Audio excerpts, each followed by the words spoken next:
El Fondo Monetario Internacional fue diseñado en 1944 a fin de garantizar la estabilidad del sistema monetario internacional después de la Segunda Guerra Mundial. Se suponía que el FMI daría estabilidad económica a los países, pero desde entonces se ha demostrado que su tarea ha sido enriquecer a las corporaciones y banqueros para los cuales ellos trabajan, y adueñarse con mucha astucia los recursos naturales del país al que supuestamente ayudan. A finales de la década de 1980, un país europeo logró pagar su multimillonaria deuda al FMI y a otros prestamistas occidentales. Como resultado, su líder fue juzgado en dudosas condiciones y fusilado junto a su esposa. Tras haber pagado todos sus préstamos y haberse instaurado el salvador capitalismo, en la actualidad la deuda de esta nación supera los 100.000 millones de dólares y es uno de los países más pobres del bloque europeo. Esto sin contar cómo las corporaciones extranjeras han estado saqueando todos sus recursos. En el mundo de los créditos existe una regla no escrita. Los banqueros la conocen perfectamente. Es mejor si tu cliente no puede pagar el crédito en los plazos y fechas establecidos, ya que en este caso el banquero o el prestamista tienen derecho a quedarse con la garantía. Y la garantía es, digamos, mucho más sabrosa que ese dinero con porcentaje que puede recibir si el deudor paga el crédito según estaba establecido. ¿Aún eres testigo de cómo las empresas extranjeras hacen y deshacen en tu país? Privatizan los recursos y se los llevan casi que regalados. Soy Gabriel Bulgakov y en este capítulo te voy a contar unos hechos reveladores. Y al final comprenderás cómo algunas naciones han logrado salir del yugo al que son sometidas por las élites financieras. Suscríbete al canal y sígueme en Instagram, donde la comunidad va creciendo y se hace muy familiar. El Imperio del Mal y los amos del mundo. Sexta parte. Hay gobiernos buenos y hay gobiernos malos. Todo depende de quién te lo diga, ya que la mayoría de la prensa de casi todos los países están vendidas al poder financiero. Por ejemplo, la crisis de México de 1982 derivó un jugoso préstamo al FMI, y desde entonces en este país se han estado privatizando decenas de empresas en áreas exclusivas y prioritarias del Estado. Casi todos los medios te cuentan que eso es bueno para la economía, pero lo que no te cuentan es que estos políticos terminan luego en altos cargos con millonarios sueldos de esas empresas privadas que hicieron la compra al Estado a precio de huevo. No más privatizaciones, esta política irá al basurero de la historia, decía López Obrador en su campaña presidencial. Y es que el viejo modelo de privatización, ese que pasa por la transferencia de las riquezas al extranjero y el desmantelamiento de la economía nacional, siguen muy en pie en países como México. Pero también salta a la vista otra pregunta: ¿hay dictaduras buenas y dictaduras malas? Otra vez, todo depende de quién te lo diga. En algunos casos, unos dictadores asesinos fueron para Estados Unidos héroes, ya que se sometían dócilmente a las demandas de Washington. En otros casos, otros dictadores serán para Estados Unidos demonios de este mundo, pero no porque tenían o tienen a su pueblo en la miseria, sino porque no acatan las órdenes desde Washington. Por ejemplo, la dictadura de Pinochet en Chile dejó más de 40.000 víctimas confirmadas y se cifró en más de 13.000 muertos y desaparecidos desde 1973 a 1990. También se sabe a ciencia cierta todo el asesoramiento político y militar que recibió Pinochet desde Estados Unidos. Pero hoy te voy a contar el caso de un dictador que se opuso a la banca y a la privatización de una de sus mayores minas de oro, pero terminó con un disparo en la cabeza.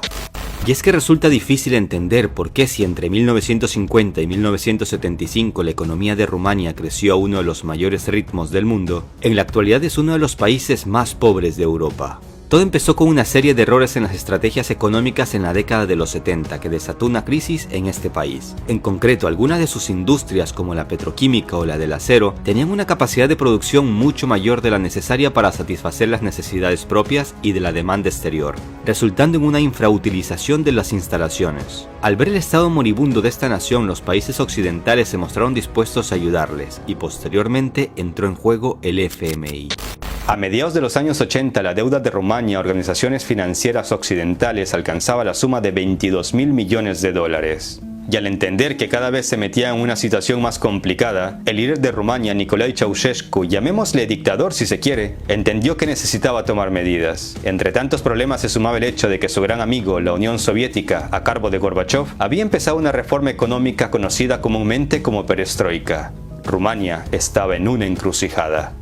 Y fue así como el líder rumano decidió pagar todas sus deudas lo más rápido posible y a cualquier precio. Y el precio que pagaron los rumanos fue una época de austeridad extrema. Debido a que la producción agrícola e industrial del país se exportaba en su gran mayoría, el resultado fue la escasez de comida, energía y medicamentos, que provocó que la vida diaria de muchos rumanos fuera una lucha por la supervivencia. En todo el país se llevó a cabo un sistema alimentario de tarjetas. La norma por mes era 5 huevos, 2 libras de azúcar, media libra de mantequilla. El pan y las patatas también fueron reducidos en la dieta, debido a que también se exportaban. Empezó también una lucha contra la economía de la electricidad. La norma de temperatura en una oficina fue determinada en 14 grados centígrados. Agua caliente daban solo una vez a la semana, y a los que tenían coche se les daba no más que 30 litros de gasolina al mes. Pero estas medidas de austeridad extrema dieron sus frutos en un corto periodo de tiempo, ya que el país empezó a pagar su deuda externa a una velocidad inesperada, y a Occidente esto no le gustó.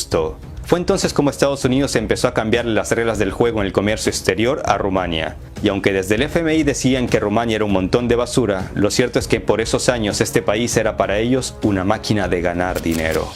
En mayo de 1989, Rumania pudo pagar por completo los 22.000 millones de dólares que tenía como deuda. En teoría, los prestamistas debían estar contentos, pero no.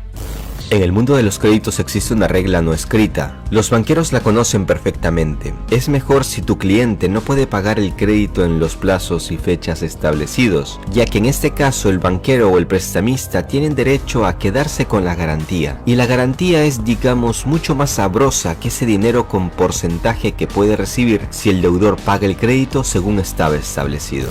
Y la principal y jugosa garantía rumana para los prestamistas occidentales era Rasija Montana, un maravilloso lugar que es considerado el mayor depósito de oro en Europa. Las élites financieras veían cómo la gallina de los huevos de oro se les esfumaba al ver cómo Rumania terminaba de pagar hasta su último centavo de deuda. Había que tomar medidas, de inmediato.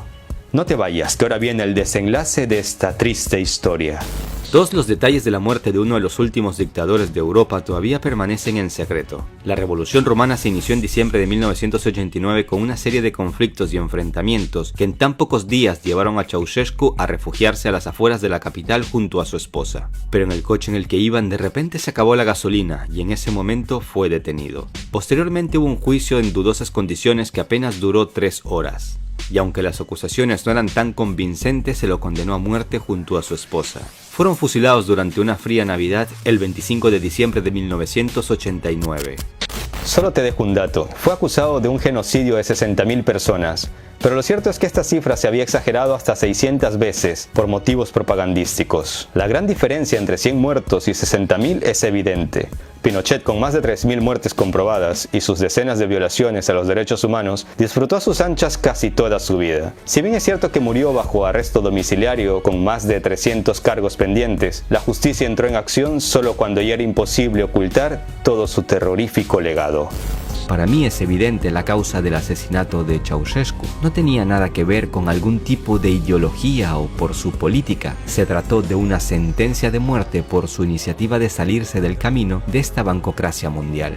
En la actualidad, Rumania es uno de los países más pobres de Europa y su deuda supera los 100.000 millones de dólares. El capitalismo ha triunfado en este país y los corruptos que llegaron al poder han llenado sus bolsillos hasta la saciedad. Se puede afirmar que Rumania se ha quedado por mucho tiempo, si es que no es para siempre, en una deuda que la mantendrá sumida en la pobreza y en problemas financieros. ¿Pero en serio no hay manera de plantarle cara al sistema financiero mundial? Parece que sí lo hay, y un gran ejemplo es un pequeño país vecino de Rumania, Hungría. Te cuento en pocas palabras lo que ha hecho este país para que te sirva de ejemplo y hagas comparaciones con las decisiones de países como Argentina, Ecuador y algunas naciones de Centroamérica. Hungría en el 2008 entró en una crisis de la que no veía otra salida más que endeudarse con el FMI. Y recibió un enorme crédito, pero claro, con una serie de condiciones que no beneficiaban directamente a su pueblo. 2 años más tarde, la economía del país prácticamente estaba en manos de corporaciones extranjeras. El 60-70% del PBI era producido por empresas que estaban regidas por capital extranjero en su totalidad o casi por completo. El 80% del sector bancario de Hungría pertenecía al capital extranjero. Si hasta hace poco Hungría era un país agrario, tras la crisis empezó a depender de la importación de productos alimenticios. Pero esto empezó a cambiar cuando Viktor Orbán llegó al poder. Una de sus primeras medidas fue quitarle autonomía al Banco Central, algo que no agradó mucho a la élite financiera mundial. Hungría rechazó tomar nuevos créditos y empezó a orientarse en los recursos nacionales para levantar al país. Y entonces entendió que su país puede zafarse de los fuertes abrazos occidentales a los que estaba sometido si miraba hacia otro lado, hacia Rusia. Desde que este hombre llegó al poder ha exhibido su amistad con Putin mientras recibe críticas desde el seno de la Unión Europea. Pero las críticas es lo que menos importa si sabes que vas por el buen camino. En 2013 Hungría hacía lo inesperado, cierra la oficina del FMI en Budapest. Teniendo en cuenta que el acuerdo financiero con el FMI está a punto de ser completado, hemos llegado a la conclusión de que no es necesario mantener la oficina de representación residente del fondo en Budapest, señalaba el director del Banco Central de Hungría. En marzo de 2016 Hungría pagó toda su deuda y empezaron a celebrar lo que llamaron una independencia financiera. Pero si ha pagado sus deudas y el país se recupera económicamente porque ha recibido críticas desde Estados Unidos, de la canciller alemana Angela Merkel o desde la Comisión Europea, pues todo parece demostrar que estos líderes están de parte de la banca y solo buscan mantener ese status quo en el mundo. Pero vayámonos un poco más cerca, terminemos este video con algo más familiar. Hablemos de Argentina, una nación que hace poco se endeudó hasta la coronilla con el FMI, pese a su triste pasado de deudas con este organismo. Basta con pronunciar estas siglas en el centro de Buenos Aires para poner más que nerviosos a los que sufrieron las medidas impuestas por el fondo en el pasado. Te dejo un cortísimo fragmento que he tomado de un reportaje de la cadena rusa RT. Estamos hablando de un Fondo Monetario Internacional muy distinto al que conocimos hace 20 años. El fondo ha aprendido de las lecciones del pasado, así como todos lo hemos hecho, y es un fondo muy distinto. ¿Realmente el FMI cambió? Bueno, era un banco y sigue siendo un banco. Y su objetivo sigue siendo el mismo, dar dinero a cambio de recibir más dinero. Entonces, ¿tiene motivos Argentina para preocuparse? Las 5 veces que el FMI acudió al rescate de Argentina desde los años 50, las recetas del organismo fracasaron y el destino del dinero prestado fue por lo menos incierto. En el año 58, el acuerdo con el FMI desembocó en una fuerte devaluación y caída del PIB. En los 70, el régimen militar recibió otro préstamo que se tradujo en hiperinflación desbocada. Y en 2001, durante una fuerte crisis económica, Argentina volvió a acudir al fondo. ¿Recuerdan cómo acabó? Los argentinos seguro que sí. Más crisis, más inflación, más pobreza, más descontento social y el tristemente famoso corralito. Tal vez es que las recetas del FMI no funcionaron en Argentina por culpa de los gobiernos que las aplicaron, pero en el resto del mundo, con otros gobiernos, sí funcionan. Podría ser, pero no parece, porque la lista de países donde las recetas del FMI fracasaron es larga, muy larga. Y no lo digo yo, lo reconoce el propio FMI. Por ejemplo, en uno de sus recientes informes califican de fracaso sus propias recetas aplicadas en Grecia.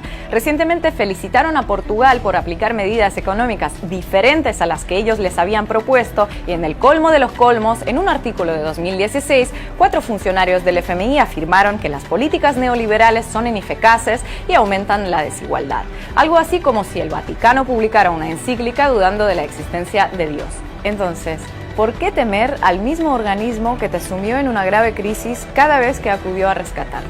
¿Por qué temer a una entidad con un historial de fracasos en todo el planeta? ¿Por qué temer a quien ya no cree en sus propias recetas? Total, que siempre funcionará mal y que funcionará mal en todas partes no implica que ahora vaya a ocurrir lo mismo, ¿no? Ahora parece que te ha quedado claro cómo la élite financiera de Estados Unidos usa estos organismos como el FMI para que Estados Unidos siga siendo la primera economía del planeta y para que el dólar siga teniendo ese estatus mundial como lo tiene desde 1944. El FMI juega un papel importante para sus principales beneficiarios, los bancos, al destruir la economía de un país. Y cuando un país está destruido económicamente, empiezan a llegar salvadores extranjeros que compran los activos del país por centavos de dólares. Y así luego toman el control de la economía y se adueñan de sus procesos financieros. Se puede decir que el FMI es el responsable de tender la alfombra roja por el que pronto empiezan a caminar las élites financieras. Volviendo al tema del FMI, parece que el fondo está siendo más sincero, mostrando su tendencia a fomentar las tasas de interés negativas. El mundo tiene una deuda de 220 o 230 billones. Y esta deuda ha sido el modus operandi de referencia para que los bancos se rescataran a sí mismos, contribuyendo a que los bancos centrales endeudasen al mundo, para evitar que estos bancos tuviesen que declararse insolventes. Un gran ejemplo de esto es el Deutsche Bank. Pero es que incluso a este nivel ya no les queda de dónde sacar. No pueden sacar a flote 100 o 150 billones más de deuda para poder mantener a estos bancos a flote. Así que tienen que sacar el dinero de las cuentas bancarias de la gente. Eso es lo que son las tasas de interés negativas. Hola, mire, le hemos quitado dinero de su cuenta porque el banco necesita aparentar que no es insolvente. Que tenga un buen día. Y seguirán alimentando cada vez más ese agujero negro de deuda sin fin. No hay nada que pueda pararlos, ni comprobaciones de cuentas, ni políticas económicas, ni leyes, nada los puede detener.